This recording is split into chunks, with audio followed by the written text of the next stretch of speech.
There's a woman in today's story who spent 9 straight months treating her daughter-in-law like a participation trophy. Every single milestone of the pregnancy, every pound gained, every craving, every doctor's visit, she had a comparison ready. Her other daughter did it better. Her other daughter glowed. Her other daughter never complained. Then that daughter had a miscarriage. And overnight, this woman decided the daughter-in-law's baby was hers to claim. The guy telling this story is patient, reasonable, gave her every chance. She filed for grandparents' rights instead. Big mistake. Let's get into it. My mom spent my wife's entire pregnancy comparing her to my sister. The day my sister had a miscarriage, she tried to claim our baby as her own. So I got her a restraining order and we disappeared. My mom and my wife Claire have never gotten along. I knew that going in. Knew it when we started dating, knew it when I proposed, and if I'm being honest with myself, I probably let it drag on way longer than I should have. That part's on me. I kept telling myself that once we were officially married, once the thing was locked in and there was no undoing it, my mom would soften. People adjust. They accept what they can't change, and they move forward. At some point, you just don't have a choice. The thing is, Claire and I had been solid from pretty much day one. We met through a mutual friend, dated for about 2 years before I proposed, and by the time we got engaged, we'd already been living together for a year and a half without any real issues. She was easy to be around in a way I hadn't experienced before in a relationship. Level-headed, didn't play games, didn't need drama to feel like things were real. I knew pretty early that she was the person I wanted to be building something with long-term. The only variable I wasn't confident about going into the marriage was Lorraine. My mom, Lorraine, is 66 years old. She is not people. She retired about 3 years ago and has a lot of time on her hands, which has never been a healthy combination with her specific personality. She's always had exactly one measuring stick for everything and everyone in her life, and that measuring stick is my older sister Diane. Diane is 41, lives about 40 minutes away from us, and according to Lorraine, she is essentially flawless. She got married at exactly the right age, bought a house at exactly the right time, made every major life decision in the correct sequence, with the correct level of deliberate planning, and never deviated from the template. In Lorraine's world, Diane's life is the gold standard that everybody else is failing to reach. Everyone else is just improvising badly and hoping nobody notices. Claire never had a shot against that. My wife is 30. She works in supply chain operations, she's good at her job, doesn't cause drama, and she's one of the more genuinely decent people I've been around in my life. But she didn't grow up in the kind of household Lorraine would have handpicked, didn't attend the school Lorraine would have chosen for her, and she didn't do things in that neat, predictable order that Lorraine had decided was the only acceptable way to exist as a person. So from day one, Lorraine ran cold. Not obviously cruel. She's too calculating for that. More like a compliment that always had something sharp inside it. A suggestion delivered pleasantly enough that you could almost convince yourself you were misreading it. A smile that got the technical requirements right and nothing else. Claire tried. I need to make that clear because it matters to the story. She showed up early to every family event. She asked Lorraine about her interests and actually remembered the answers the next time. She brought food when we visited, sent thank you texts after dinners, made sure Lorraine felt included in plans. She did everything you're supposed to do when you're trying to build a relationship with a difficult person. None of it landed. Lorraine had made up her mind about Claire before they'd had more than 2 real conversations. And Lorraine doesn't unmake decisions once she's made them. I pushed back on it a few times early in our relationship. Told my mom she was being unfair, that Claire was clearly putting in effort, that she deserved to be welcomed like actual family. Lorraine would get this expression, confused, a little hurt, like I was accusing her of something completely fabricated.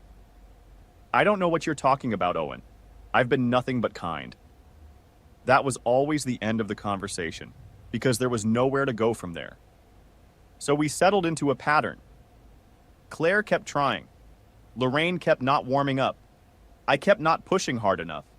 We'd get through family dinners and holidays and whatever else, and just accept that this was how it was going to be. Then Claire got pregnant. We found out about a month before our wedding.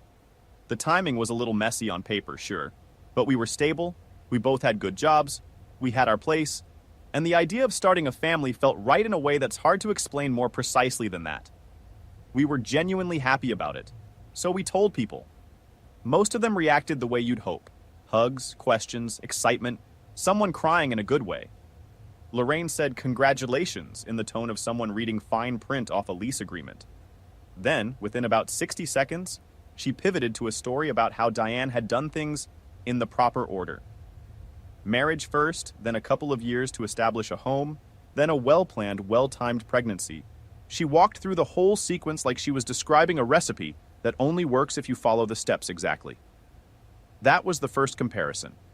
There were many, many more. For the next 9 months, Claire's pregnancy became Lorraine's personal scoreboard, and Claire was always losing. I didn't witness most of it directly. I was putting in full days at the consulting firm, and Claire would only tell me the bad stuff after the fact. She didn't want every evening to turn into a full debrief on my mother.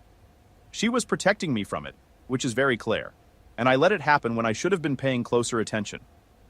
But I heard enough over those 9 months, pulled together from different conversations, to know exactly what was going on. Diane had apparently never had a single day of morning sickness. Not one.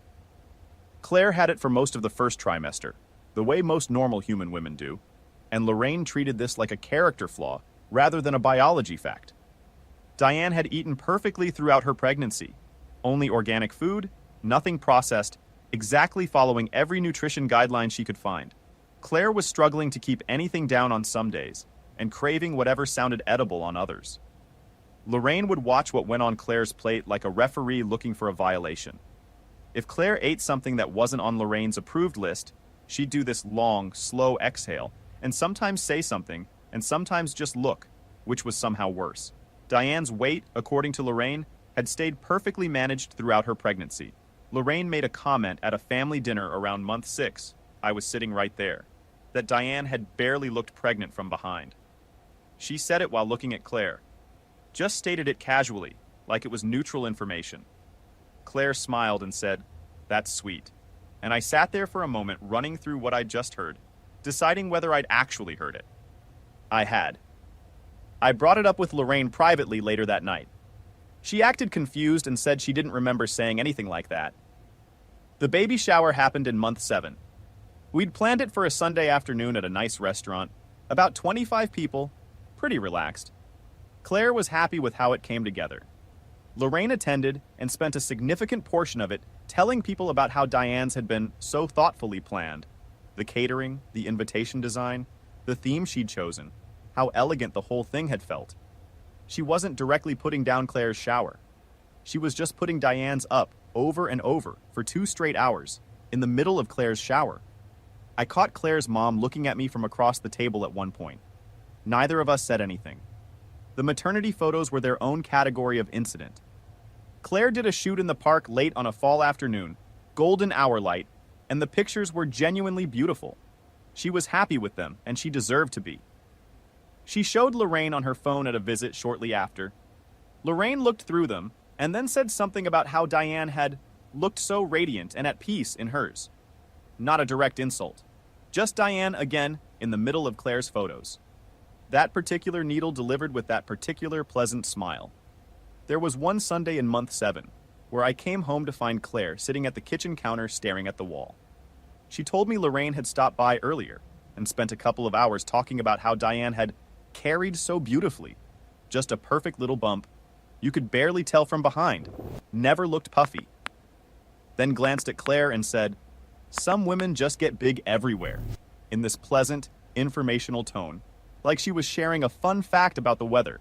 Claire had laughed it off in the moment because that was her instinct. Diffuse, don't make it a thing. Sitting at our counter that evening, she wasn't laughing. I called Lorraine that night. She didn't remember saying it.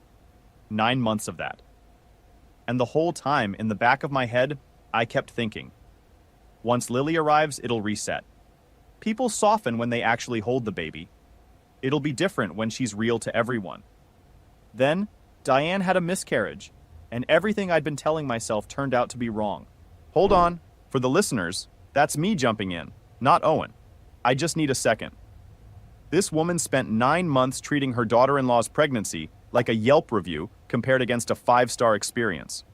Morning sickness? Diane didn't have that. Weight gain? Diane glowed. Maternity photos? Diane radiated. The baby shower? Diane's was more elegant.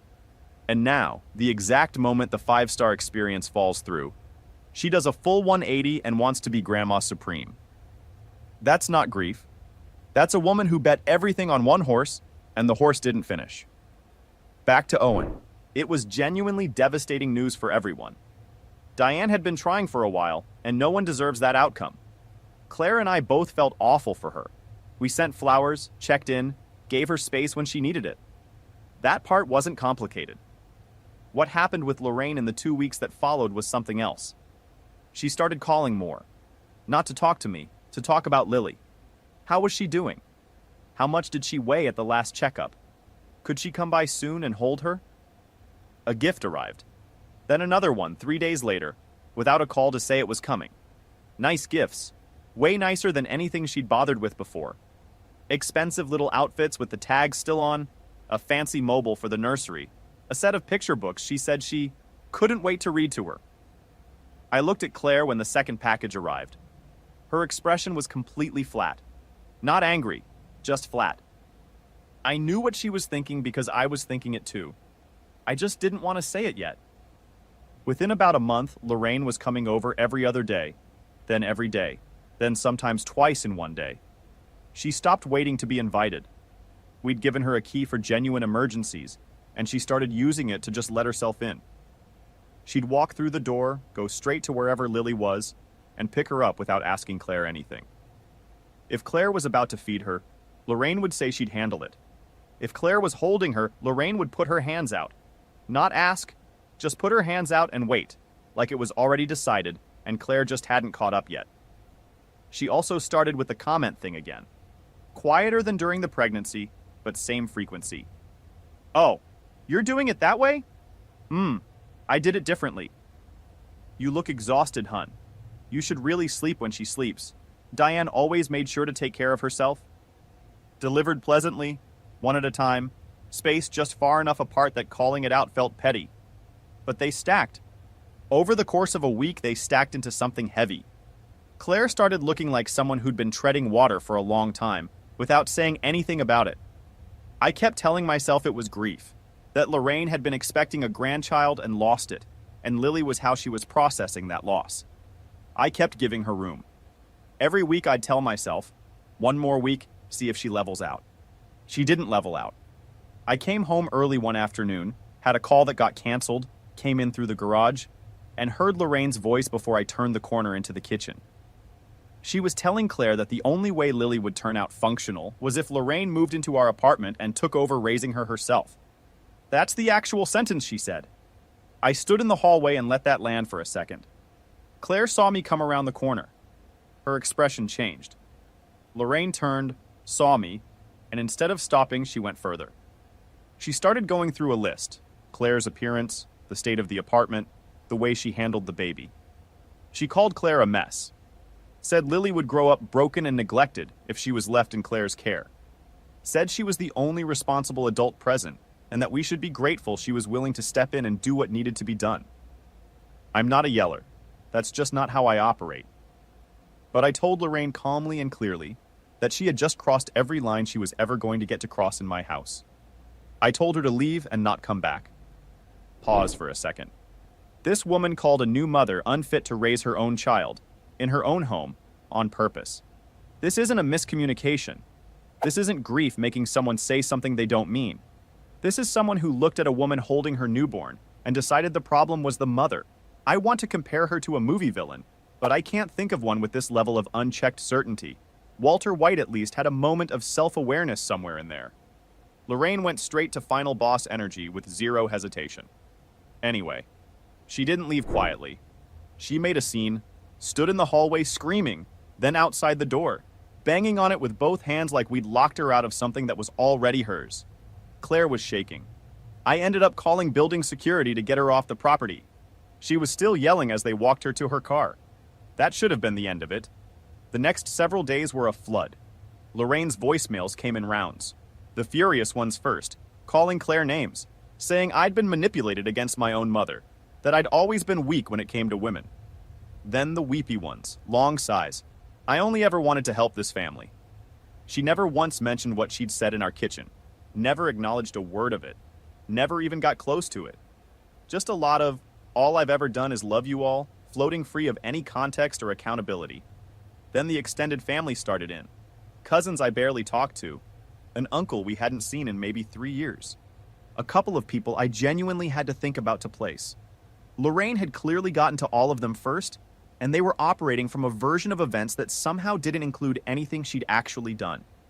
To them, we had cruelly cut a grieving grandmother out of her grandchild's life for no apparent reason. One cousin sent me a long message about how I was failing my family at the exact moment when family needed to come together. I read it twice to make sure I'd gotten it right. Another one said that what we were doing to Lorraine, after everything Diane went through, was unforgivable. I sat with that one for a while. Then came the social media posts. Lorraine started writing these long, emotional paragraphs about being cut off from her granddaughter with no explanation. How she'd done nothing but love us. How devastated she was. How she couldn't understand what she'd done to deserve this. Not one word about our kitchen. Not one sentence about calling Claire unfit to be a mother. Just a grandmother performing heartbreak for strangers online who had absolutely no context for what they were reading. The comments came fast. People she'd never met were calling us heartless, telling her she didn't deserve this, asking how any son could do something like this to his mother. Some of those people found Claire's accounts and sent her direct messages. One of them sent 3. Lorraine also called Claire's parents, got their number somehow, called them crying, walked them through her version of the whole situation. Claire's mom phoned us shortly after and said we should be the bigger people and find a way to move past this. Claire walked her through the real version, all of it clearly, without softening it. Her mom was quiet for a long time. Then she said, maybe she didn't mean it like that. Claire said she meant every word and hung up. We haven't talked much about that call since. It went on like this for about 2 weeks. Every day there'd be something new. A message from a cousin I hadn't talked to in years, a voicemail from Lorraine that had shifted tone again, a comment on one of her posts that Claire had somehow ended up seeing. It was exhausting in a way that's hard to explain unless you've been in it. Not one huge thing. Just a constant, low-grade pressure from every direction, every day, from people who had no idea what they were actually talking about. Claire stopped opening certain apps on her phone. I started letting calls from unknown numbers go to voicemail. We were both running a little ragged. I'll be honest, even after all of that, part of me was still looking for a way to give Lorraine an off-ramp. She's my mother. That's a difficult thing to fully release even when you know releasing it is the right call. But she didn't want an off-ramp. She wanted something I wasn't going to give her. We started noticing her in public. She stopped coming to the building after security removed her, but she'd started appearing other places. The grocery store 2 blocks from our apartment. The park where Claire took Lily for afternoon walks. The coffee place on the corner that Claire stopped going to after the 3rd time. She'd be there, far enough away that you couldn't technically say she was approaching, close enough that there was absolutely no question she was there on purpose. She never said anything. She never came toward us. She'd just stand and watch for a while and then leave. Every single time, she made sure we saw her before she went. It was methodical. It was designed to make us feel like we were never fully off her radar, and it worked. Claire started varying her routes. We started checking where we were going before we left the building. That's what it had turned into. We were changing our behavior because of her. We started writing everything down. Timestamps, locations, screenshots of every text and voicemail, photos where we could get them. I talked to a lawyer and was told that a restraining order would be difficult without a direct threat, but to document everything rigorously. So we did. For several weeks, we kept a running record of everything. Then she came to our building one afternoon. Calm, no screaming. She rang the bell. When I opened the door, she handed me a folder and walked back to her car without a word. Inside the folder were legal documents. She had filed for grandparents' rights. She was taking us to court for mandated visitation with Lily. After all of it, calling Claire unfit, the screaming outside our door, the daily intrusions, the social media posts, the public surveillance, she looked at all of that and decided the move was a lawsuit. Yo, timeout. Listeners, this is me, not Owen. I need to say this out loud. Filing for grandparents' rights after calling someone an unfit mother is a level of self-delusion I genuinely wasn't prepared for. She said, "You can't raise this child," and then ran to a courthouse asking to be legally inserted into that child's upbringing. That's like getting fired for stealing from the register and then filing a grievance because you didn't get a going-away party. She looked at everything she'd done and went, "Yes, this is the play." Bold strategy. The judge is about to have some thoughts. We got a real lawyer and got organized fast. We compiled everything: the texts, the voicemails, the timestamps of her parked outside the building, the documented public appearances, photos, screenshots of the social media posts. Our attorney went through the whole file and said we had a strong case. Lorraine kept pushing while we were preparing. Messages continued, now with a different tone, veiled warnings that she'd never stop fighting, that we were keeping Lily prisoner, that we'd regret every choice we'd made. She tried to leave gifts at our door. We sent them back. That became another wave of messages about how we were stealing a grandmother's love from an innocent child. She sent a handwritten letter at one point telling us to stop this nonsense and warning that she would not allow her grandchild to be kept from her. Interesting word choice for someone who'd initiated the legal proceeding voluntarily. One evening, I looked out the living room window, and she was parked across the street, sitting in her car, staring at the front of our building. I went downstairs and told her calmly that I was calling the police if she didn't leave immediately. She sat there with this small smile and didn't say anything. Eventually, she drove off. That went into the file. The court date came. I want to tell you I felt confident walking in. I didn't exactly. I felt prepared. There's a difference. I knew what we had, and I knew it was solid, but you don't really know how anything lands until you're in the room, and the room is deciding. Lorraine walked in, looking put together, but with a smug expression she wasn't quite managing to contain. Her attorney had clearly coached her on the devoted grandmother angle, because she played it hard. Quiet voice, sincere expression, hands folded. Her argument was delivered with a completely straight face. Loving, involved grandmother, unfairly cut off, Lily's best interests require her presence in the child's life. She painted herself as the victim of an unreasonable daughter-in-law, implied I'd been manipulated into this position, and left everything else entirely out. We presented the texts, the voicemails, the photos of her car parked across the street, time-stamped, the letter she'd slipped under the door, the documented public appearances at the grocery store and the park, with dates and times. We laid out the entire timeline, not just the kitchen confrontation, but the 9 months of comparison comments during the pregnancy, the escalating daily intrusions after Diane's miscarriage, the screaming scene outside our door, the social media campaign, the extended family harassment. The whole pattern, from the first passive-aggressive comment about Diane's pregnancy timeline to the afternoon she handed us the legal folder without a word. The judge didn't need long. Restraining order granted. Visitation case dismissed. As we walked out, she was yelling at us from across the parking lot. Said we'd ruined her life. Said I'd been poisoned against her. Said she'd never forgive us and we'd regret it. I didn't look back. I held Claire's hand and we walked to the car. Wait, I'm stepping in again. The judge reviewed the full picture and shut the case down completely. Texts, voicemails, parking lot photos, the letter under the door, 2 months of documented public appearances, all of it. And Lorraine's response to losing a legal battle she voluntarily started was to yell in a courthouse parking lot. She went through the entire court system, built her case, lost, and chose public parking lot screaming as the immediate follow-up strategy. I've seen better crisis management from people who just drew "go directly to jail" in Monopoly. At this rate, I fully expect her next move to be a GoFundMe called "Help Fund My Fight to See the Baby I Called Neglected." Anyway, we still weren't done. Final update. The extended family came at us hard after the ruling got out. People who hadn't once texted to check on Claire during the entire pregnancy, who'd never sent anything after Lily arrived, never asked how things were going, never showed up for anything, suddenly had very strong opinions about what kind of son I was. They called us cruel, said we were heartless, said Lorraine was just a grieving grandmother who wanted to be part of her grandchild's life, and we were monsters for using the legal system against her. We cut every single one of them off.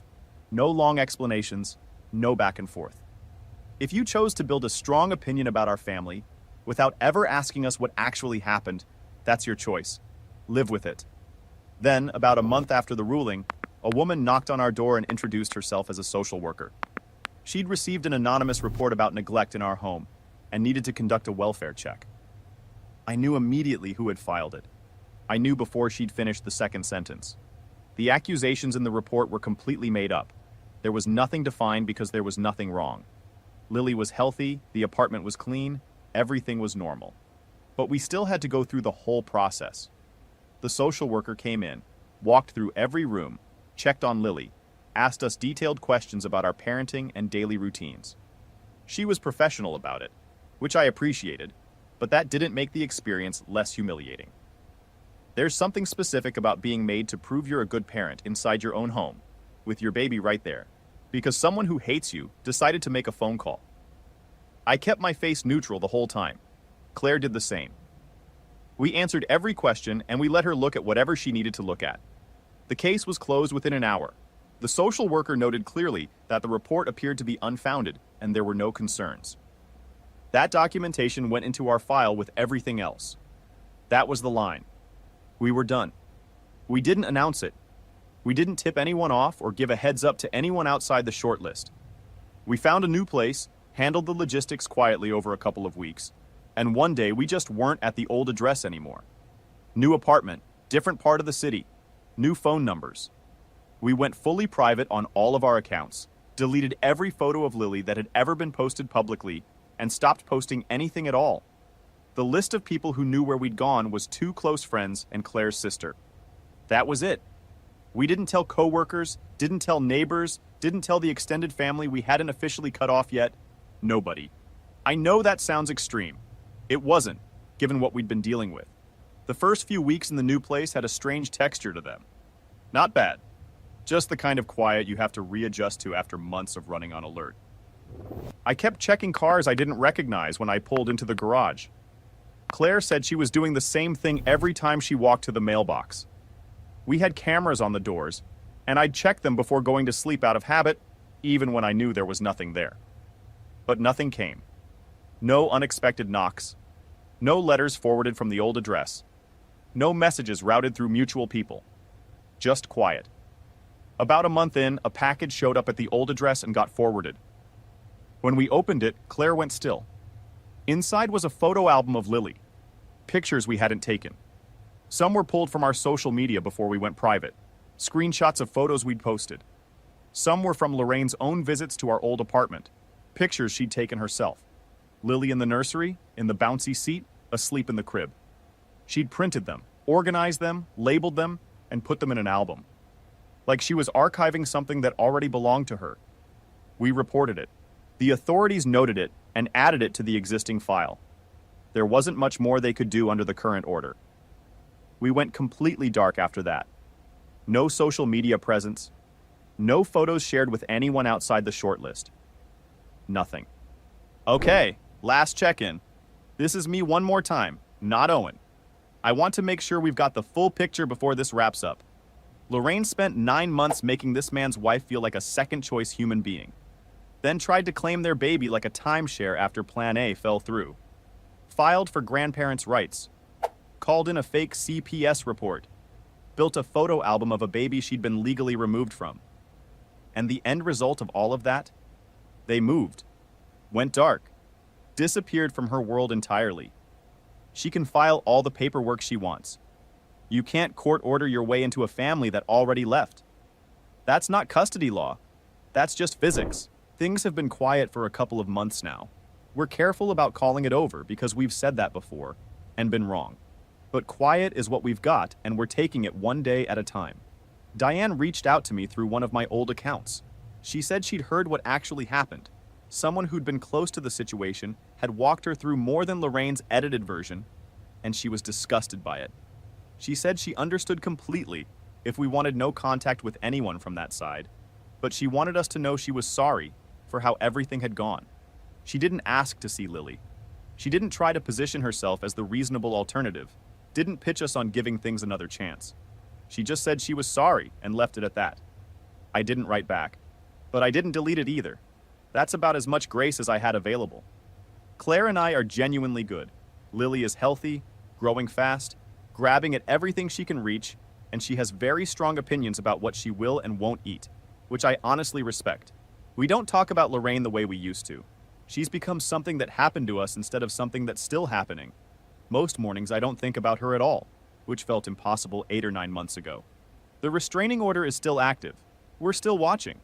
But mostly, we're just living. I don't have a clean lesson to hand you at the end of this. Some people don't come around. Some people would rather file paperwork than look honestly at what they've done. You try to be patient, and they take it as permission to push harder.